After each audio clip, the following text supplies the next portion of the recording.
men, it's just basically, let's turn on the engine, and then off they go. And for women, it's like, oh, don't touch me. Like, I need you to woo me. I need you to talk to me. Yes, you know, make me feel like you're here. Yeah. And, oh, do the dishes. Oh, that is a super turn on. Exactly.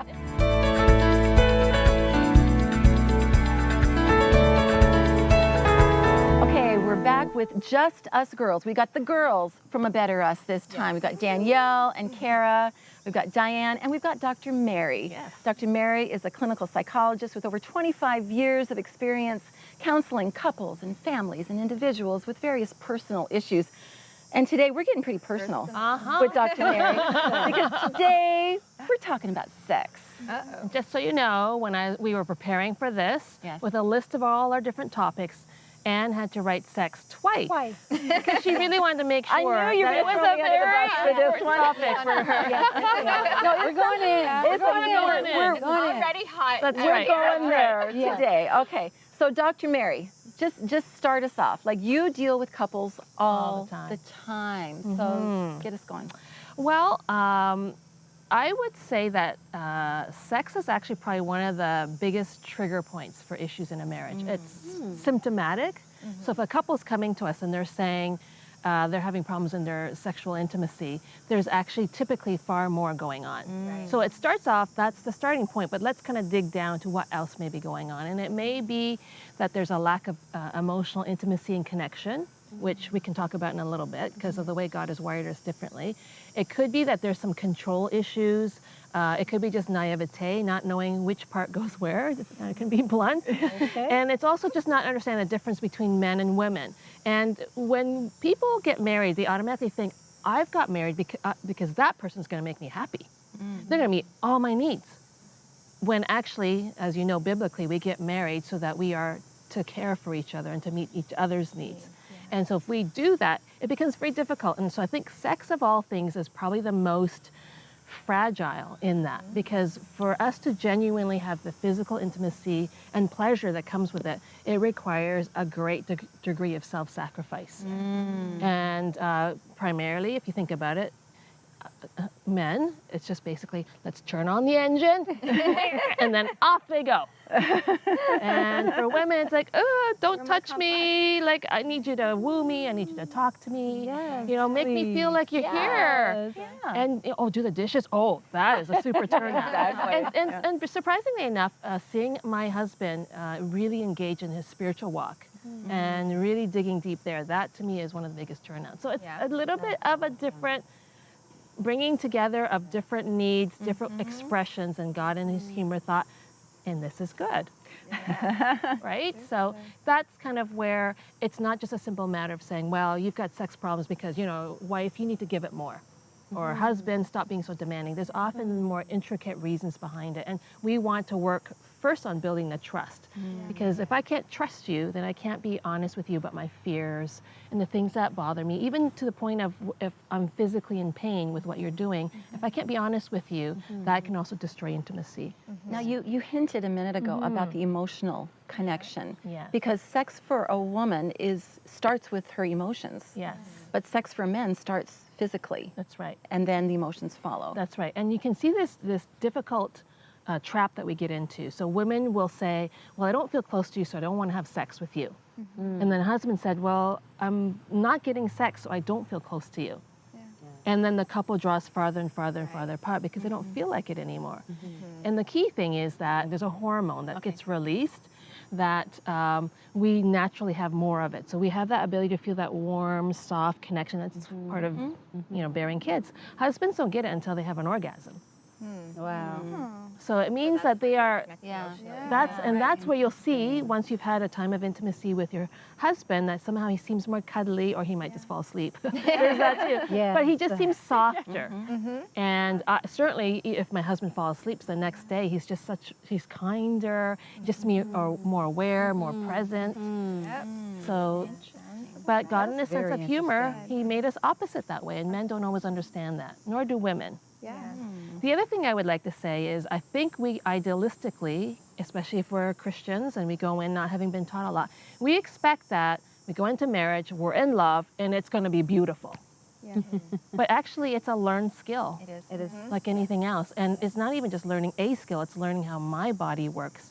And then once I know how my body works, how can I communicate it to my spouse so that he's able to meet my sexual needs as well? And that was my question. Yeah. So I'm listening to you talk about this.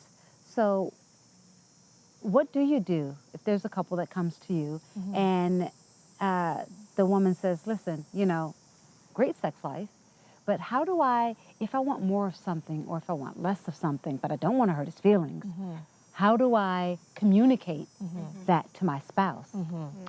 Yes, and this is going to sound very unromantic, but as we plan dates to go out, we also can plan dates for sex.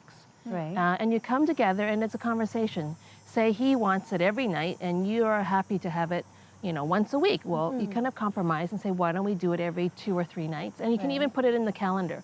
The advantage of that is that if you're committed to it, it's going to happen. But it allows you as the woman to begin to prepare yourself emotionally. Right. And I do that, but I start to think about my husband and all the things I love about him. I start to think about the times that we laugh together and the times that he's really kind to me. And I just set myself up emotionally to feel close to him so that when he goes, hey, baby, all right, I'm ready to go. You're ready. Right? But like, plan them. Right. And also don't let it be that it's always the man demanding it, because men tell me there's no greater turn on than to have their woman pursue them sexually. That's right. What I like to do is, during the day, Yeah. I'll just do little things that just drive my husband crazy, right? Just all throughout the day.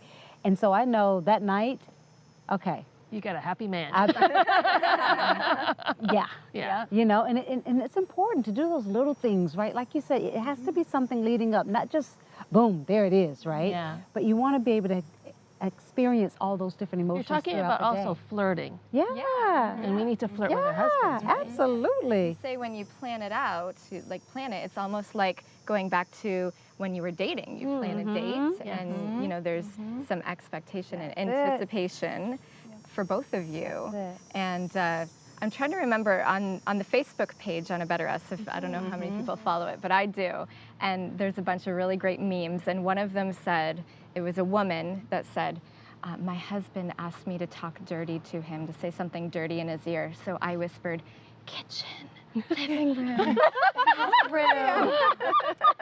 It really does start in the kitchen, in the living room. It does. All day. It's, That's did right. you listen to me while I was Exactly. talking to you in the kitchen? How did you treat my kids That's today? cute. Were you kind to your mother-in-law? You know, all these different things throughout the day. And all the times that he comes, like throughout the day, that he comes up to you and just puts his arms around you. But you know it's not going to lead anywhere because it can't, because of whatever.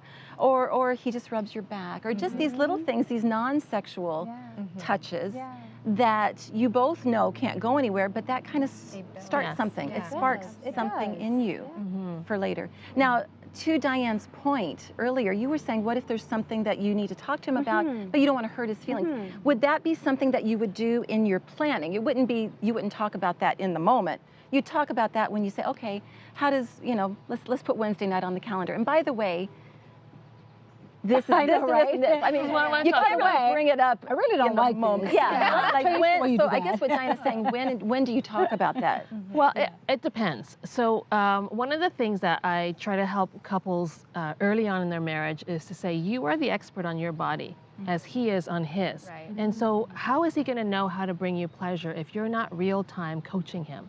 So if he's touching you in a way that feels unpleasant, don't like slap his hand away, but just gently move it away and say, that actually is painful. Can you try this? And so you're real time doing it so that you don't have to, because whenever, you know us women, if we say we need to talk, the men go, Right. the talk. So it's just along the Yeah. course of it, and because they're still engaged and wanting to have intimacy, they're very, very receptive to it because their longing is to make you happy. Yeah. And So so true. being able to do that is important. Now, if it's a habitual pattern and that you've already had conversation and he still won't stop, then we're kind of moving into a lack of boundary issue, and that may need to be a serious talk. Right. Where you're saying, I really don't like it when you do this particular action. It makes me feel demeaned, or it makes me feel this way. It's not pleasurable at all. We need to fix it. And, you know, we're talking about average couples. It is still an extremely high rate, more than you realize, of couples who do struggle with sexual dysfunction. And if that's the case, there is a lot of hope. There is really great treatment. Don't just try to hide it or figure it out on your own. Go see a sex therapist, and they will actually diagnose what's the breakdown point. Is it hormonal? Is it physiological? Is it past abuse? Is it just that you don't know how to bring your two bodies together? And then they can help coach you along the way. And it's very practical, non-shameful at all. And it's just helps you to have sex in the way that God intended to be, which is a source of joy. I love what you had to say about trust, because when Eric and I started dating, there were major boundaries. There was, this is off limits, you can't do this. And then as soon as we have a ceremony and we sign a piece of paper, okay, well, that goes all out the window. And you're like, okay. And so you've learned as a couple how to develop and grow and meet each other's needs with all of these set boundaries. And now all of a sudden, you have to rework all of your boundaries and figure out that new trust and figure out how you will connect and how you meet each other's needs with this added element that now might have been once was bad, but now it's really good for your relationship and God intended it. And I remember that being a process in our relationship, because our trust level was here, but now we had to bring it here, and how we had to work together as a team. It wasn't like media makes it like it's so good and it's gonna happen right away and it's gonna be awesome and all of these things, but there's so many more elements to it, and so much trust and so much communication. You need to be open and talk about it for their I love to journey together. Yeah, And it's such an important part of marriage that we need to have these kinds of conversations. And so, Dr. Mary, thank you for helping and opening this up for us. And thank you for being a part of this conversation too. Don't go anywhere. There's more Better Us coming up.